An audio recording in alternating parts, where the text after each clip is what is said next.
Assalamualaikum warahmatullahi wabarakatuh. Perkenalkan, saya Febri Yunita SPD, CGP Angkatan 11 dari SMA Negeri 2 Sutra, Kabupaten Pesisir Selatan.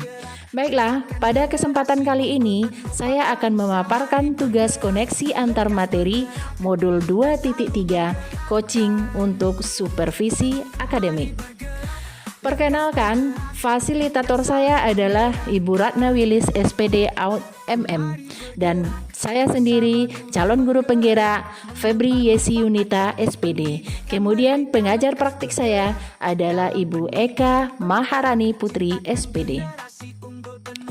Tujuan pembelajaran khusus pada modul 2.3 ini adalah CGP menyimpulkan dan menjelaskan keterkaitan materi yang diperoleh dan membuat refleksi berdasarkan pemahaman yang dibangun selama modul 2 dalam berbagai media. Yang pertama, pemikiran reflektif terkait pengalaman pelajar. Pengalaman atau materi pembelajaran yang baru saja diperoleh adalah dalam modul 2.3 ini saya mempelajari tentang supervisi akademik yang bertujuan untuk pengembangan kompetensi diri dalam setiap pendidik di sekolah. Pendekatan yang digunakan adalah coaching yang memiliki 3 prinsip, yaitu kemitraan, proses kreatif, dan memaksimalkan potensi. Kompetensi inti coaching yang harus dimiliki diantaranya adalah kehadiran penuh atau presence, mendengarkan aktif, dan mengajukan pertanyaan berbobot. Percakapan berbasis coaching menggunakan alur tirta, yaitu tujuan, identifikasi, kemudian rencana aksi, dan tanggung jawab. Kemudian juga terdapat 3 tahapan dalam supervisi akademik, yaitu prasupervisi, kemudian observasi atau perencanaan, dan observasi pelaksanaan, dan pasca observasi atau tindak lanjut. Kemudian emosi-emosi yang terkait pengalaman belajar selama modul 2.3 ini adalah yang pertama, perasaan cemas. Sebelum mengetahui isi materi dalam modul ini, saya sedikit cemas karena khawatir karena tidak mampu dalam memahami dan mengaplikasikannya. Kemudian yang kedua, perasaan tertarik. Setelah mempelajari lebih dalam eksplorasi konsep, saya mulai tertarik dalam mendalami isi dari modul ini. Kemudian perasaan yang ketiga adalah gembira. Saya merasa gembira sekali saat mampu melakukan praktik coaching bersama rekan CGP dalam ruang kolaborasi dan demonstrasi kontekstual. Kemudian perasaan yang terakhir adalah perasaan optimis, di mana saya optimis untuk mampu mengaplikasikannya di sekolah tempat saya mengajar. Apa yang sudah baik dengan keterlibatan diri dalam proses belajar?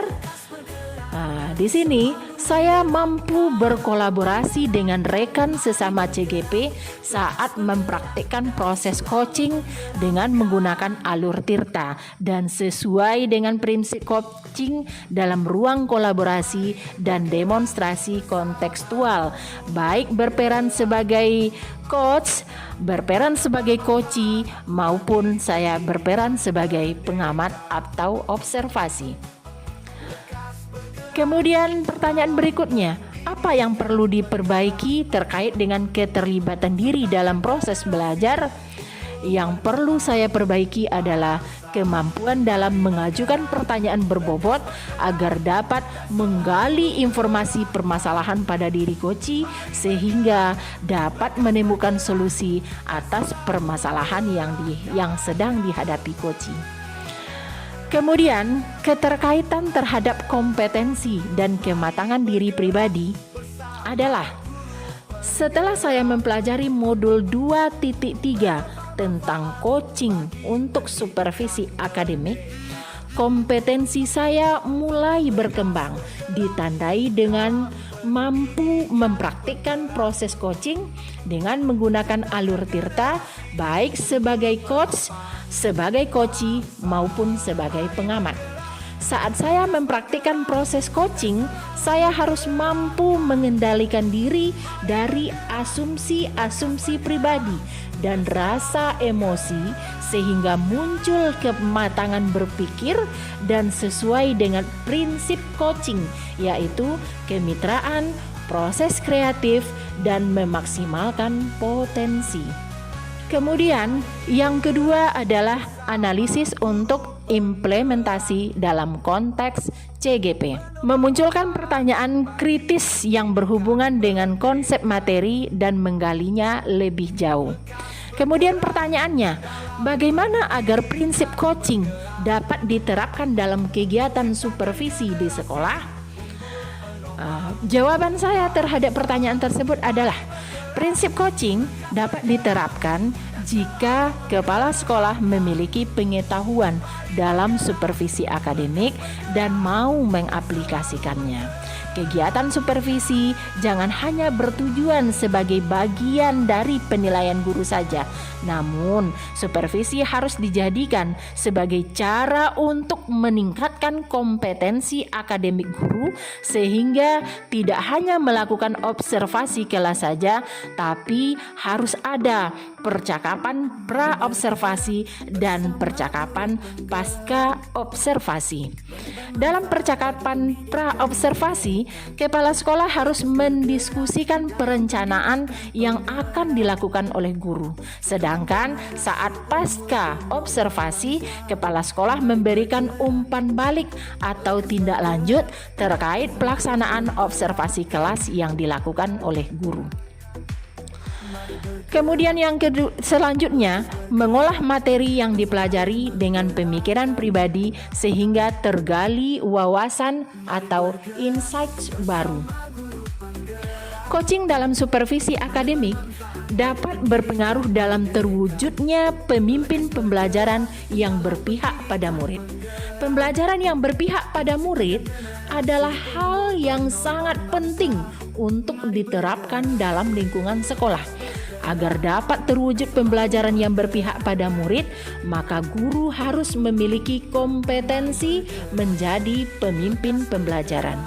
Menjadi pemimpin pembelajaran harus memahami perkembangan murid secara menyeluruh, tidak hanya aspek kognitif saja, namun juga harus memahami karakter dan sosial emosional murid. Dengan demikian, tujuan coaching dalam supervisi akademik adalah untuk mengembangkan kompetensi guru yang berpihak pada murid. Selanjutnya, menganalisis tantangan yang sesuai dengan konteks asal CGP, baik tingkat sekolah maupun daerah. Tantangan terberat adalah menyeragamkan pemahaman tentang coaching dalam supervisi akademik kepada komunitas sekolah. Supervisi akademik hanya dijadikan sebagai penilaian rutin kepala sekolah kepada guru saja. Seharusnya dapat dijadikan sebagai pedoman untuk meningkatkan kompetensi guru. Apa yang perlu diperbaiki terkait dengan keterlibatan diri dalam proses belajar? Yang pertama adalah alternatif solusi yang dapat dilakukan, yaitu melakukan sosialisasi kepada seluruh komunitas sekolah saat kegiatan rapat guru agar terjadi penyeragaman persepsi tentang makna supervisi akademik.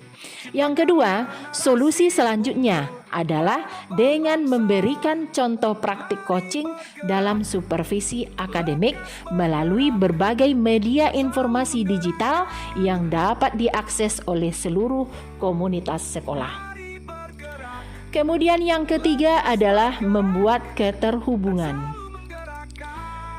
Pengalaman masa lalu. Saya pernah disupervisi oleh kepala sekolah dan pengawas sekolah.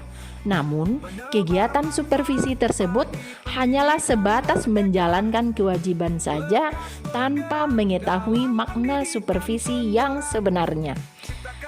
Kemudian, kegiatan supervisi akademik hanya dilakukan saat kepala sekolah atau pengawas melakukan observasi kelas saja, tanpa adanya kegiatan pra-observasi dan pasca observasi, sehingga hanya sebatas pemberian nilai guru saja.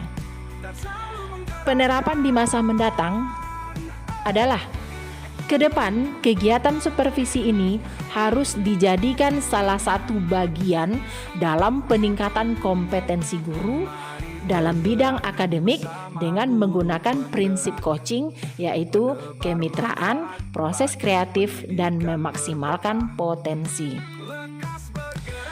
Konsep atau praktik baik yang dilakukan dari modul lain yang telah dipelajari, yaitu dalam modul 2.1, dalam pembelajaran berdiferensiasi, murid dikelompokkan berdasarkan kebutuhan belajarnya agar dapat memaksimalkan potensi yang dimiliki. Begitu pula dengan praktik coaching yang harus memaksimalkan potensi koci agar dapat menemukan sendiri solusi atas permasalahan yang dihadapi. Kemudian, modul 2.2. Dalam pembelajaran sosial emosional terdapat teknik stop dan mindfulness yang dilakukan untuk dapat membuat suasana menjadi lebih kondusif.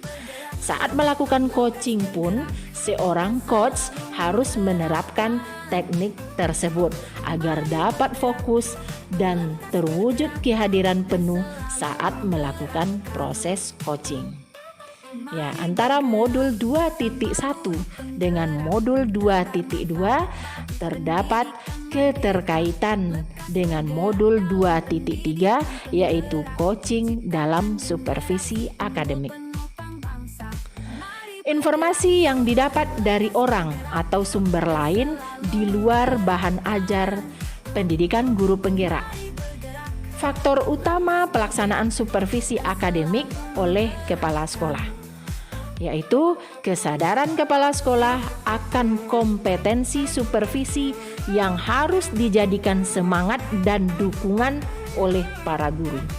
Coaching yang diberikan kepala sekolah akan memberikan pengaruh pada proses pembelajaran. Suasana kebersamaan sekolah yang mendukung bisa dijadikan sebagai sarana untuk membangun kinerja lebih maksimal dan kegiatan supervisi akan berjalan dengan nyaman. Demikianlah pemaparan materi koneksi antar materi modul 2.3 coaching untuk supervisi akademik. Terima kasih. Salam guru penggerak, guru bergerak Indonesia maju. Assalamualaikum warahmatullahi wabarakatuh.